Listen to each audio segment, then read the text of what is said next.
Look at that. Millions of ripe coffee cherries stepping into a massive, state-of-the-art assembly line. But here's a reality check. 90% of people chugging down their morning brew are actually wrecking its flavor without even realizing it. Now, look at that crazy high-pressure wash. Ever wonder where this global obsession actually started? Legend has it, back in 9th century Ethiopia, a goat herder named Kaldi noticed his flock practically dancing and bursting with energy after munching on some mysterious wild red berries. Intrigued, Kaldi brought them to a local monk, who immediately tossed them into a fire, dismissed as devil's work.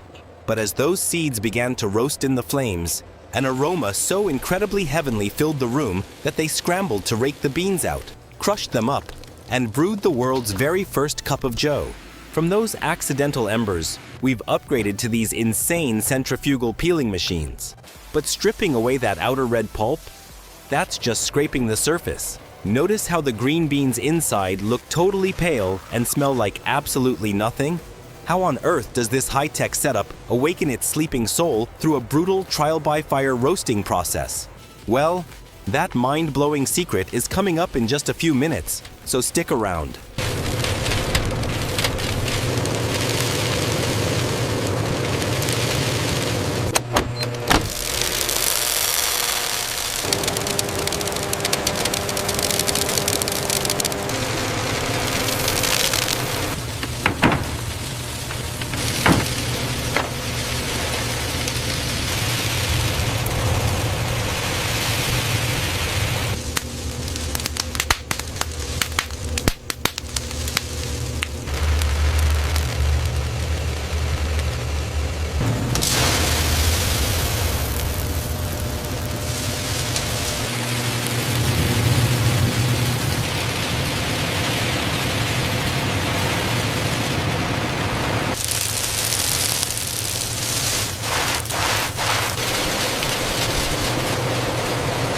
All right, now we're getting down to the nitty-gritty.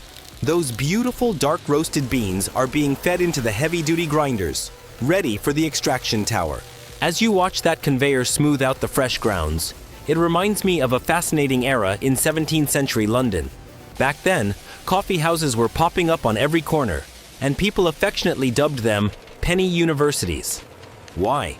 Because for just a single penny, the price of a warm cup of coffee, anyone from brilliant scientists and wealthy merchants to average working-class Joes could sit together, clear their minds, and debate the grandest ideas of the Enlightenment era. Coffee wasn't just a morning jolt. It was the ultimate fuel that literally reshaped human history. And right here, this giant stainless steel tower is essentially acting like a colossal espresso machine, using extreme pressure to squeeze out the purest liquid gold. But here is the real kicker. How do they take this thick, jet-black concentrate and instantly turn it into fluffy, dry granules without burning off a single drop of that rustic aroma? Can industrial engineering actually pull off a fast-dissolving powder that still fools the taste buds of the most hardcore coffee snobs? Let's see how it plays out at the end. The ice.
And there it goes.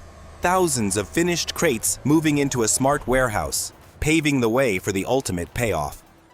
Peel back that foil seal, scoop a generous spoonful of those rich granules, and let that steaming hot water hit the mug. Watch that dark, velvety liquid swirl around, forming that gorgeous, delicate layer of crema. You see, the biggest takeaway from this entire mesmerizing operation is one word: innovation. Back in 1929, Brazil was facing a massive coffee surplus crisis, with mountains of beans on the verge of rotting away. They practically begged Nescafe to find a way to preserve it. It took the research team 9 long years of constant, frustrating failures before they finally perfected the spray drying technology you see right here. The golden rule of business we can all learn from this: long-term success isn't about getting a lucky break. It's about having the grit to relentlessly solve a massive problem for the market until you win. For you and me to enjoy a flawless 3-second convenience every morning took a century of relentless human engineering and dedication.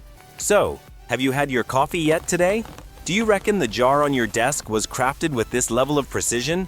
Drop a comment below with your go-to brew, and make sure to hit that follow button so you don't miss our next deep dive into these unbelievable factory breakdowns. Stay sharp, and see ya in the next one.